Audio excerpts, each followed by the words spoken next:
नमस्कार दोस्तों, मैं Dharmendra Verma online study with DK में आपका बहुत बहुत स्वागत करता हूं। जैसा कि यदि आप हमारे वीडियो रेगुलर देख रहे होंगे तो यहां पर एक सीरीज स्टार्ट की है जिसमें अधिगम से संबंधित आपको 250 प्रश्न देने की मैंने बात कही है। तो यहाँ पर देखिए 150 प्रश्न में अभी तक अपलोड कर चुका हूँ, जिसमें हर वीडियो में आपको 50 प्रश्न मिलेंगे। टोटल 3 पार्ट यहाँ पर अपलोड कर चुका हूं। यदि आपने 3 पार्ट नहीं देखे हैं तो यहाँ पर आपको एक लिंक मिलेगी, जैसे ही आप क्लिक करोगे आप उन तीनों पार्टों को देख सकते हैं। तो आप पहले उनको देख लीजिएगा, उसके बाद आप इस 4th पार्ट को देखिएगा। यहाँ पर 151 से लगाकर 200 तक जो प्रश्न हैं वो आपको इस वीडियो के माध्यम से मिलने वाले हैं। तो आपको स्किप नहीं करना है, वीडियो को पूरा देखना है और अंत में हमें ज़रूर बताना है कि जो आज का वीडियो है वो आपको कैसा लगा। साथ में यदि आप ऑडियो सुनने के शौकीन हैं, आप ऑडियो के माध्यम से आपकी तैयारी करना चाहते हैं तो आप हमें खबरी ऐप पर फॉलो कर सकते हैं। लिंक डिस्क्रिप्शन में जाकर एक बार चेकआउट कर लीजिएगा। तो चलिए शुरू करते हैं। आज का पहला प्रश्न है हमारा, जिन आदतों का संबंध मस्तिष्क से होता है वहाँ यांत्रिक आदतें हैं, नाड़ी मंडल संबंधित आदतें हैं, भावना संबंधित आदतें हैं या फिर विचार संबंधित आदतें। यहाँ पर देखिए मस्तिष्क से जिस आदतों का संबंध होता है उसके बारे में पूछा गया है। तो यहाँ पर हमारा राइट आंसर होगा नाड़ी मंडल संबंधित आदतें। जो नाड़ी मंडल संबंधित आदतें होती हैं वो मस्तिष्क से संबंध रखती हैं। तो यहाँ पर हमारा जो राइट आंसर होगा वो बी वाला होगा। चलिए अगला प्रश्न है, जब पूर्व प्राप्त अनुभव नवीन समस्या को हल करने में सहायक होता है तो वहाँ है ऋणात्मक स्थानांतरण है, धनात्मक है, एक पक्षी है या फिर इनमें से सभी हैं। तो यहाँ पर आपका राइट आंसर होगा, देखिए जब पूर्व प्राप्त अनुभव नवीन समस्या को हल करने में सहायक होता है तो वहाँ क्या होगा, वो धनात्मक स्थानांतरण होगा। यहाँ पर जो बी वाला विकल्प होगा वो आपका एकदम सही होगा। चलिए अगला प्रश्न है,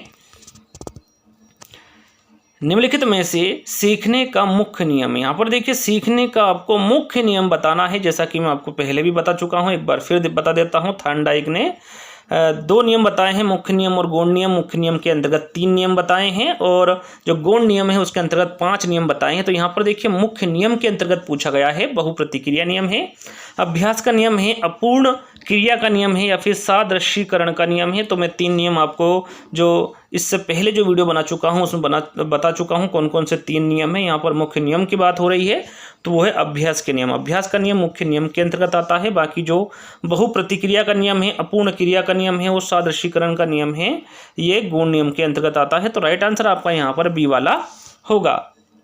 चलिए, थॉर्नडाइक का अधिगम सिद्धांत निम्नलिखित नाम से जाना जाता है। थॉर्नडाइक ने जो अधिगम का सिद्धांत दिया है वो और किस नाम से जाना जाता है, इस पर एक प्रॉपरली तरीके से वीडियो बनाई है। कौन सा सिद्धांत और किस नाम से जाना जाता है इस पर एक वीडियो पहले ही बना चुका हूँ, यदि नहीं देखी तो उसको देख लीजिएगा, काफ़ी इंपॉर्टेंट है। प्रयास व त्रुटि का सिद्धांत है, पुनर्बलन का सिद्धांत है, अंतर्दृष्टि का सिद्धांत है या फिर ये इनमें से कोई नहीं है। तो यहाँ पर आपका राइट आंसर होगा जो अधिगम सिद्धांत थॉर्नडाइक का सिद्धांत है ये प्रयास व त्रुटि के सिद्धांत के नाम से भी जाना जाता है। तो यहाँ पर जो पहला वाला विकल्प रहेगा वो आपका सही होगा। चलिए, सीखने के मुख्य नियमों के अतिरिक्त गौण नियम भी हैं जो मुख्य नियमों को विस्तार देते हैं। गौण नियम है, जैसा कि मैंने आपको बताया, गौण नियम जो गौण नियम है उसके अंतर्गत 5 नियम आते हैं और जो मुख्य नियम है उसके अंतर्गत 3 नियम आते हैं। 3 नियम कौन कौन से हैं उसके बारे में देखिए, यहाँ पर आप देख सकते हैं। प्रयत्न व भूल का नियम, अभ्यास का नियम, प्रभाव का नियम, ये 3 नियम किसके अंतर्गत आते हैं, मुख्य नियम के अंतर्गत आते हैं। लेकिन पूछा क्या गया है, यहाँ पर गौण नियम के बारे में पूछा गया है। तो आपका राइट आंसर क्या होगा, बहुप्रतिक्रिया का नियम। तो आपका जो राइट आंसर होगा वो बी वाला होगा। चलिए अगला प्रश्न है, कक्षा वातावरण में सीखने का महत्वपूर्ण नियम पूछा गया है। रटने का नियम है, अवांछनीय विश्राम है, हस्तलेखन है, व्यवस्थित अधिगम प्रक्रिया है। तो यहाँ पर आपका राइट आंसर होगा, देखिए कक्षा वातावरण में सीखने का महत्वपूर्ण नियम पूछा गया है तो आपका जो हस्तलेखन होगा वो एकदम राइट होगा। यहाँ पर जो तीसरा वाला विकल्प होगा वो सही होगा। चलिए अगला प्रश्न है, सीखी गई क्रिया का अन्य समान परिस्थितियों में उपयोग किया जाना कहलाता है। क्या कहलाता है, देखिए इस प्रश्न को क्यूज के तौर पर मैं आपको दे रहा हूं। इसका आंसर आपको कमेंट्स के माध्यम से देना है। थोड़ा सा टेढ़ा है लेकिन आप इसका आंसर आसानी से दे सकते हैं यदि प्रश्न को आप ध्यान से पढ़ेंगे। तो अधिगम होगा, अधिगम स्थानांतरण होगा, परिपक्वता होगा या फिर इनमें से कोई नहीं। आपको कमेंट्स के माध्यम से इसका आंसर देना है। चलिए अगला प्रश्न है, शिक्षा मनोविज्ञान जरूरी है। यहाँ पर देखिए क्यों जरूरी है, किसके लिए जरूरी है, शिक्षक के लिए है, छात्र के लिए हैं, अभिभावक के लिए हैं या फिर इन सभी के लिए हैं। सरल सा प्रश्न है।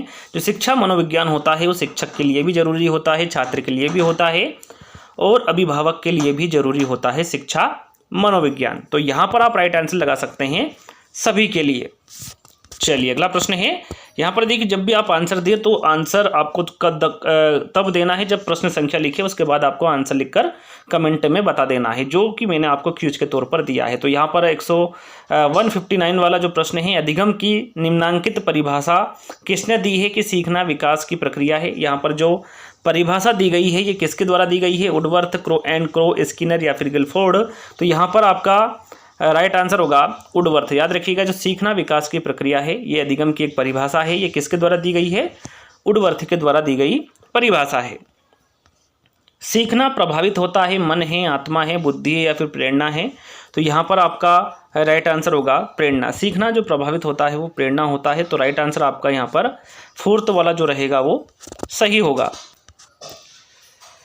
सीखना संबंध स्थापित करना है, संबंध स्थापित करने का कार्य मनुष्य का मस्तिष्क करता है। यह कथन है, यहाँ पर जो अभी हमने पढ़ा है, यह कथन किसके द्वारा दिया गया है या फिर किसका है, वुडवर्थ का है, थॉर्नडाइक का है, रायबर्न का है या फिर स्किनर का है। तो यहाँ पर आपका राइट आंसर होगा, यहाँ पर जो कथन दिया गया है यह थॉर्नडाइक के द्वारा दिया गया है कि सीखना संबंध स्थापित करना है, संबंध स्थापित करने का कार्य मनुष्य का मस्तिष्क करता है। तो यह कथन थॉर्नडाइक द्वारा दिया गया कथन है। चलिए अगला प्रश्न है, सीखने की असफलताओं का कारण समझने की असफलता है। यह कथन है, यहाँ पर जो कथन दिया गया है जैसा कि यहाँ पर दिया गया था, यह कथन थॉर्नडाइक द्वारा दिया गया है। यहाँ पर जो पूछा गया है ये कथन किसके द्वारा दिया गया है, मार्सेल, क्रॉनबेक, गिलीलैंड या फिर मॉर्गन का। तो यहाँ पर हमारा राइट आंसर होगा मार्सेल। याद रखेगा, सीखने की असफलताओं का कारण समझने की असफलता है, यह कथन मार्सेल के द्वारा दिया गया कथन है। चलिए, सीखने के बिना संभव नहीं है, वृद्धि है, अभिवृद्धि है, उत्तेजना है या फिर ए और बी दोनों हैं। तो यहाँ पर आपका राइट आंसर होगा जो सीखने के बिना संभव नहीं है वो वृद्धि भी नहीं है और अभिवृद्धि भी नहीं है। तो यहाँ पर आपका जो राइट आंसर होगा वो ए और बी दोनों होगा। सीखने के लिए विशेष सामग्री का स्वरूप होना चाहिए, सरल होना चाहिए, कठिन होना चाहिए, सरल से कठिन होना चाहिए या फिर कठिन से सरल होना चाहिए। काफ़ी सरल और काफ़ी इंपॉर्टेंट है, इसका आंसर आप यहाँ पर देख सकते हैं। पहले सरल होता है या कह सकते हैं कि सरल से कठिन होना चाहिए सीखने के लिए विशेष सामग्री का स्वरूप। तो यहाँ पर सी वाले विकल्प पर आप जा सकते हैं, सी वाला आपका राइट आंसर होगा। चलिए, छात्रों द्वारा विचार विनिमय किया जाता है, वाद विवाद से किया जाता है, सम्मेलन व विचार गोष्ठी से किया जाता है, प्रोजेक्ट से किया जाता है या फिर किसी विशेष स्थिति में किया जाता है। तो यहाँ पर आपका राइट आंसर होगा, काफ़ी इंपॉर्टेंट है। तो जो छात्रों द्वारा विचार विनिमय किया जाता है वो सम्मेलन व विचार गोष्ठी से किया जाता है। यहाँ पर जो बी वाला विकल्प होगा वो आपका एकदम सही होगा। चलिए अगला प्रश्न है, प्रारंभिक कक्षाओं में सीखने की जिन विधियों को महत्व दिया जाता है वहाँ विधि कौन सी है, निरीक्षण विधि है, करके सीखना है, सामूहिक विधि है या फिर वाद विवाद विधि है। तो यहाँ पर आपका राइट आंसर होगा प्रारंभिक कक्षाओं में सीखने की जिन विधियों को महत्व दिया जाता है वहाँ करके सीखना है। क्या है, करके सीखना है। यहाँ पर जो बी वाला विकल्प होगा वो आपका सही होगा। चलिए अगला प्रश्न है, सीखने के प्रकार। यहाँ पर देखिए सीखने के प्रकार आपको बताना है, ज्ञानात्मक अधिगम है, गामक अधिगम है, संवेदनात्मक है या फिर इनमें से सभी हैं। सरल सा है, प्रश्न को ध्यान से पढ़ेंगे तो आपको राइट आंसर मिल जाएगा। ज्ञानात्मक, गामक और संवेदनात्मक ये तीनों ही सीखने के प्रकार है। तो यहाँ पर आपका राइट आंसर होगा इनमें से सभी। हम जो भी नया काम करते हैं उसे आत्मसात कर लेते हैं, यहाँ संबंधित है। यहाँ पर आपको बताना है यहाँ किससे संबंधित है, किस नियम से हैं, आत्मीकरण के नियम से हैं, आंशिक क्रिया के नियम से हैं, अभ्यास के नियम से हैं या फिर परिणाम के नियम से हैं। तो आप यहाँ पर राइट आंसर लगा सकते हैं कि हम जो भी नया काम करते हैं उसे आत्मसात कर लेते हैं, यहाँ आत्मीकरण के नियम से संबंधित है। यहाँ पर राइट आंसर आपका पहला वाला होगा। जब किसी वस्तु को देखकर या स्पर्श कर ज्ञान प्राप्त किया जाता है तो वह सीखना कहलाता है। क्या कहलाता है, वह सीखना प्रत्यक्षात्मक सीखना कहलाता है, ज्ञानात्मक सीखना कहलाता है, साहचर्यात्मक सीखना कहलाता है या फिर करके सीखना कहलाता है। तो यहाँ पर आपका राइट आंसर होगा। देखिए, जब किसी वस्तु को आप देख रहे हैं और स्पर्श कर रहे हैं और उससे आप यदि ज्ञान प्राप्त कर रहे हैं तो वो किस प्रकार का सीखना कहलाएगा, प्रत्यक्षात्मक सीखना कहलाएगा। तो राइट आंसर आपका यहाँ पर ए वाला होगा, क्योंकि उससे आप देख भी सकते हैं और स्पर्श भी कर सकते हैं। तो यहाँ पर आपका राइट आंसर पहला वाला होगा। तत्परता के द्वारा हम कार्य सीख लेते हैं, धीरे धीरे सीखते हैं, शीघ्र सीखते हैं, अधूरा सीखते हैं या फिर पूर्ण रूप से सीख लेते हैं। तो यहाँ पर आपका राइट आंसर होगा जो तत्परता के द्वारा हम कार्य सीखते हैं तो वो हम शीघ्रता से सीखते हैं। तो राइट आंसर आपका यहाँ पर बी वाला होगा। सीखने को प्रभावित करता है कक्षा का सामाजिक वातावरण, मनोविज्ञान वातावरण, आर्थिक वातावरण या फिर प्रशासनिक वातावरण। सरल सा प्रश्न है, इसका आंसर यहाँ पर होगा कि सीखने को जो प्रभावित करता है वो कक्षा का मनोविज्ञान वातावरण करता है। तो आप यहाँ पर बी वाला विकल्प सही कर सकते हैं। तो राइट आंसर आपका यहाँ पर बी वाला होगा। चलिए अगला प्रश्न है, संवेग में प्रवृत्ति होती है, गतिशील होती है, अनुमित होती है, उचित होती है या फिर स्थिरता होती है। तो यहाँ पर आपका राइट आंसर होगा, देखिए जो संवेग में प्रवृत्ति होती है वो स्थिरता होती है। तो राइट आंसर आपका यहाँ पर फोर्थ वाला होगा। चलिए अगला प्रश्न है, थॉर्नडाइक मनोवैज्ञानिक थे। देखिए इस प्रकार का प्रश्न पूछा जाता है, कौन सा मनोवैज्ञानिक कहाँ के थे। तो इसके बारे में भी मैं वीडियो बना चुका हूँ। यदि आप हमारे प्ले लिस्ट में जाएंगे या फिर हमारे चैनल को आप खोल के देखेंगे तो आपको काफ़ी सारी वीडियो मिल जाएगी जिसको आपको देखना चाहिए। तो आप एक बार चेकआउट कर लीजिएगा। तो यहाँ पर ब्रिटेन के हैं, अमेरिका के हैं, भारत के हैं या फिर रूस के हैं। तो यहाँ पर आपका राइट आंसर होगा कि जो थॉर्नडाइक है वो अमेरिका के मनोवैज्ञानिक है। कहाँ के थे ये? अमेरिका के मनोवैज्ञानिक थे। तो आपका राइट आंसर बी वाला होगा। चलिए अगला प्रश्न है, निम्नांकित में वंचित वर्ग में शामिल होते हैं। यहाँ पर देखिए वंचित वर्ग में कौन शामिल होते हैं पूछा गया है। इस प्रकार के प्रश्न हम जो पहले वीडियो अपलोड की है उसमें भी ले लिए हैं, तो आप देख सकते हैं। यदि नहीं देखा हो तो अनुसूचित जाति है, अनुसूचित जनजाति है, विकलांग बालक है या फिर इनमें से सभी हैं। तो यहाँ पर देखिए वंचित वर्ग में शामिल कौन है इसके बारे में पूछा गया है। तो ये अनुसूचित जाति भी हैं, अनुसूचित जनजाति भी हैं और विकलांग बालक भी हैं। तो यहाँ पर आपका जो राइट आंसर होगा वो इनमें से सभी होगा। चलिए अगला प्रश्न है, स्किनर ने कितने प्रकार के उप पुनर्बलन का प्रयोग किया है। यहाँ पर देखिए पुनर्बलन का जो सिद्धांत दिया है किसके द्वारा दिया गया है? स्किनर के द्वारा दिया गया है। उसमें जो उन्होंने उप पुनर्बलन बताए हैं वो कितने प्रकार के बताए हैं ये आपको बताना है। 3 प्रकार के हैं, 4 प्रकार के हैं, 6 प्रकार के हैं या फिर 2 प्रकार के हैं। तो यहाँ पर आपका राइट आंसर होगा 4 प्रकार के। याद रखिएगा कितने प्रकार के बताए हैं? उप पुनर्बलन 4 प्रकार के बताए हैं। कोहलर का अधिगम सिद्धांत निम्नलिखित नाम से जाना जाता है। जैसा कि मैं आपको बता चुका हूं, इस प्रकार का वीडियो में बना चुका हूं, तो आप देख सकते हैं। यहाँ पर देखिए इस प्रकार के प्रश्न पूछे जाते हैं तो वहाँ पर आपको 1 बाय 1 करके बताए हैं। थॉर्नडाइक के, कोहलर के और भी जो मनोवैज्ञानिक हैं उन सभी के बारे में मैंने आपको बताया है कि कौन सा सिद्धांत किसके द्वारा दिया गया है, उनके उपनाम कौन कौन से हैं। तो आप देख सकते हैं। यदि आपको उस वीडियो को देखना है तो यहाँ पर मैं एक लिंक दूंगा, आप जाकर उस वीडियो को देख सकते हैं। तो यहाँ पर कोहलर का अधिगम सिद्धांत निम्नलिखित में से किन नाम से जाना जाता है? पुनर्बलन का सिद्धांत, प्रयास एवं त्रुटि का सिद्धांत, अंतर्दृष्टि का सिद्धांत या फिर उद्दीपन अनुक्रिया का सिद्धांत। तो यहाँ पर आपका राइट आंसर होगा जो कोहलर का अधिगम सिद्धांत है वो अंतर्दृष्टि के सिद्धांत के नाम से जाना जाता है। तो यहाँ पर आपका राइट आंसर तीसरा वाला होगा।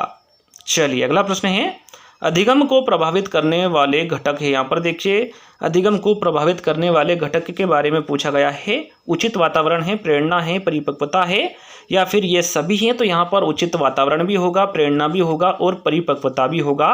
तो राइट आंसर आप यहाँ पर इनमें से सभी लगा सकते हैं। तो डी वाला विकल्प आपका जो होगा वो सही होगा। चलिए अगला प्रश्न है, अधिगम तब तक संभव नहीं है जब तक कि व्यक्ति शारीरिक तथा मानसिक रूप से तत्पर नहीं हो, परिपक्व नहीं हो, सूझबूझ वाला नहीं हो या फिर इनमें से सभी। तो यहाँ पर आपका राइट आंसर होगा कि अधिगम तब तक संभव नहीं है जब तक कि व्यक्ति शारीरिक तथा मानसिक रूप से परिपक्व नहीं हो। तो यहाँ पर आपका जो राइट आंसर होगा वो बी वाला होगा। चलिए अगला प्रश्न है, संवेगात्मक जीवन में स्थानांतरण का नियम एक वास्तविक तथ्य है, यहाँ कथन किसका है? यहाँ पर आपको बताना है। यहाँ जो कथन दिया गया है ये किसके द्वारा दिया गया है? स्टाउट के द्वारा है, झा के हैं, मेलोन के हैं या फिर ब्लेयर के हैं। तो यहाँ पर आपका राइट आंसर होगा, यहाँ पर जो कथन दिया गया है ये मेलोन के द्वारा दिया गया कथन है। तो यहाँ पर आपका राइट आंसर तीसरा वाला होगा। चलिए अगला प्रश्न है, निम्न में से कौन सा कारक है जो किशोरावस्था में बालक के विकास को प्रभावित करता है? खान पान है, वंशानुक्रम है, नियमित दिनचर्या है या फिर ये सभी हैं। तो यहाँ पर आप राइट आंसर लगा सकते हैं कि जो किशोरावस्था में बालक के विकास को प्रभावित करता है वो खान पान भी है, वंशानुक्रम भी है और नियमित दिनचर्या भी हैं। तो आपका राइट आंसर यहाँ पर ये सभी होगा।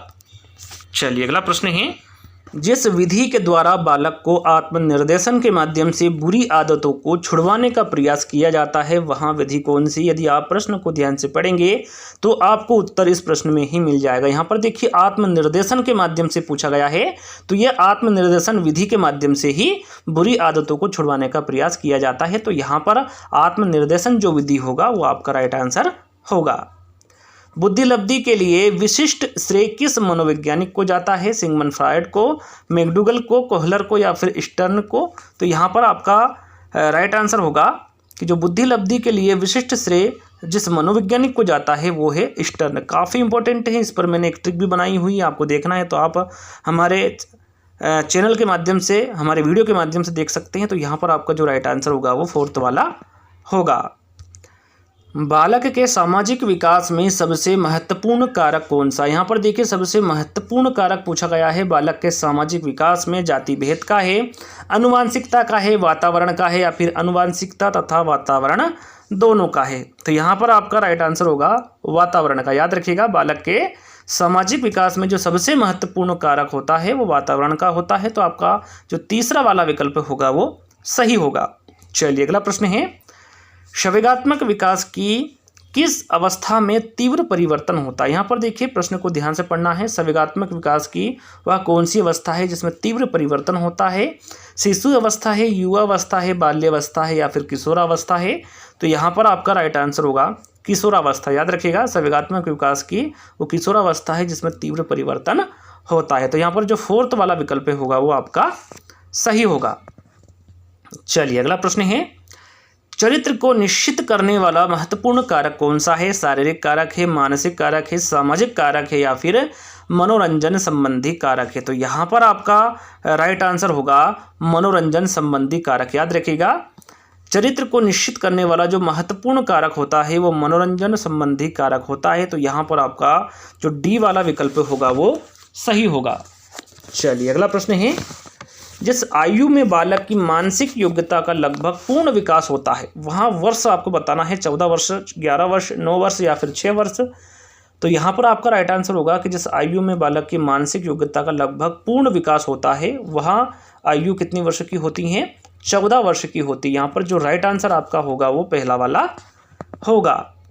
चलिए, सामान्य बुद्धि बालक प्रायः किस अवस्था में बोलना सीख जाते हैं। 11 माह, 16 माह, 34 माह या फिर 51 माह। यहाँ पर देखिए माह यानी कि महीने में आपको आंसर देना है कि सामान्य बुद्धि वाले जो बालक होते हैं वो प्रायः किस अवस्था में बोलना सीख जाते हैं। तो यहाँ पर आपका राइट आंसर होगा लगभग 11 माह या फिर 11 माह। आप यहाँ पर राइट आंसर लगा सकते हैं कि सामान्य बुद्धि बालक प्रायः 11 माह की अवस्था में बोलना सीख जाते हैं।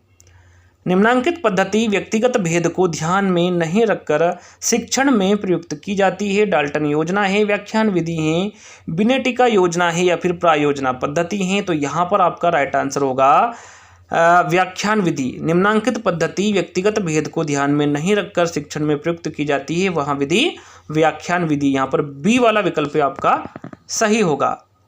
चलिए अगला प्रश्न है,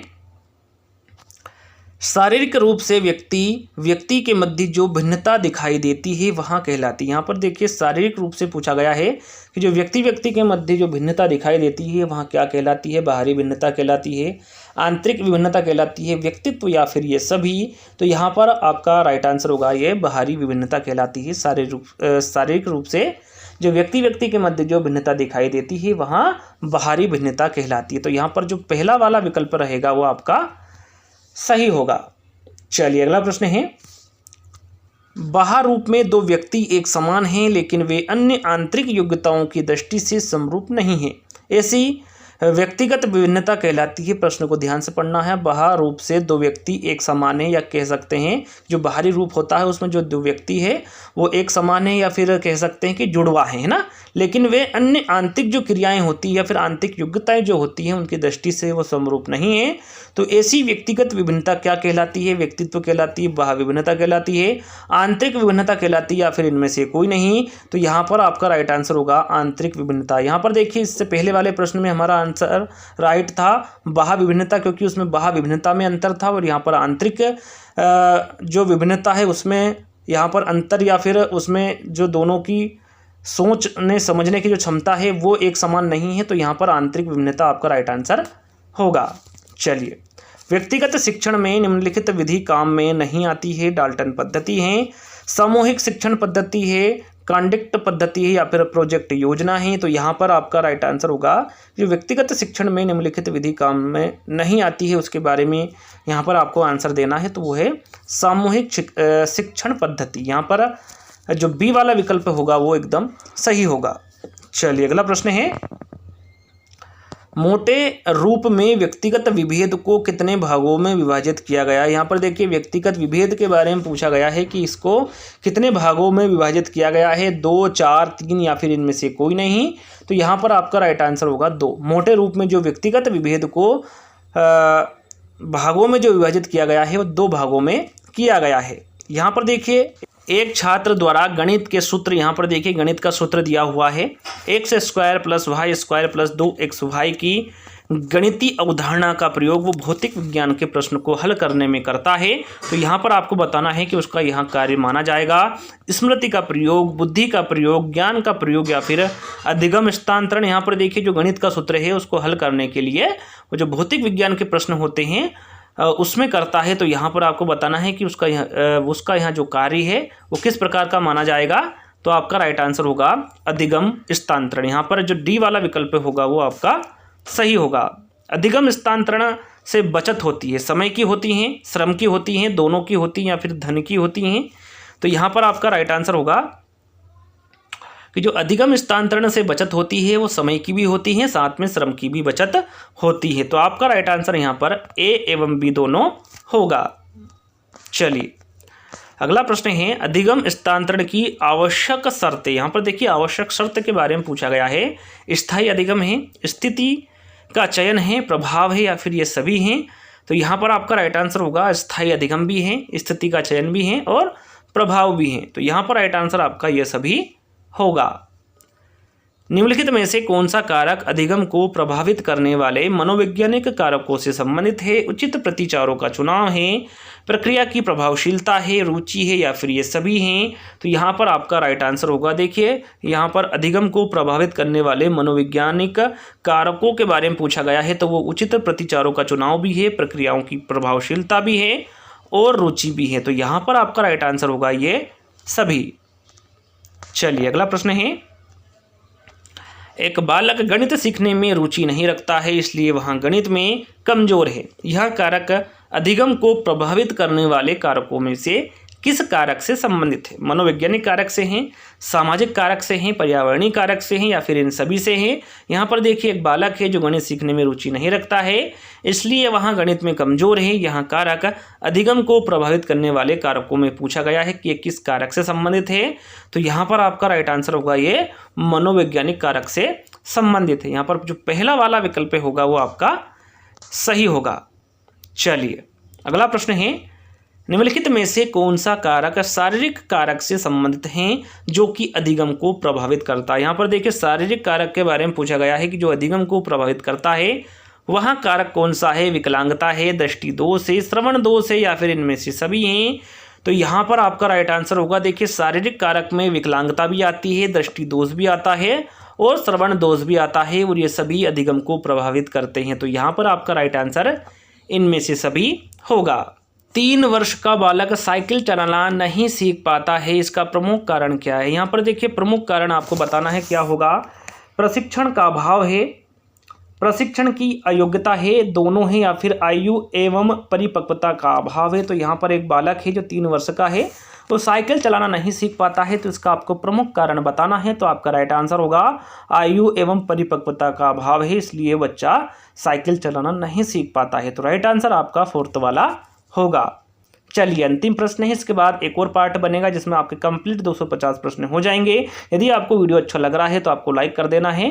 निम्नलिखित में से कौन सा कारक है जो अधिगम को प्रभावित करने वाले सामाजिक कारकों से संबंधित है। शिक्षित समाज है, सामाजिक प्रशंसा है, सामाजिक नियमों का प्रभाव है या फिर ये सभी हैं। तो यहाँ पर आपका राइट आंसर होगा ये सभी। अधिगम को प्रभावित करने वाले जो सामाजिक कारकों में आते हैं वो शिक्षित समाज भी होगा, सामाजिक प्रशंसा भी होगा और सामाजिक नियमों का प्रभाव भी होगा। तो यहाँ पर आपका राइट आंसर फोर्थ वाला होगा। तो यहीं पर आज के जो 50 प्रश्न थे या फिर कह सकते हैं कि जो फोर्थ पार्ट था उसका वीडियो यहीं पर समाप्त होता है। आज का वीडियो आपको कैसा लगा आपको कमेंट के माध्यम से बताना है। अच्छा लगे तो आपको सबसे पहले लाइक करना है, उसके बाद में वीडियो को शेयर कर देना है, उसके बाद चैनल को सब्सक्राइब कर लेना है। और जितने वीडियो भी आपको यहाँ पर जो कार्ड के माध्यम से मैं आपको दूंगा उन सभी वीडियो को देख लीजिएगा, काफ़ी इंपॉर्टेंट वीडियो हैं। तो जल्द ही एक नई वीडियो के साथ मिलते हैं, जब तक के लिए धन्यवाद। जय हिंद।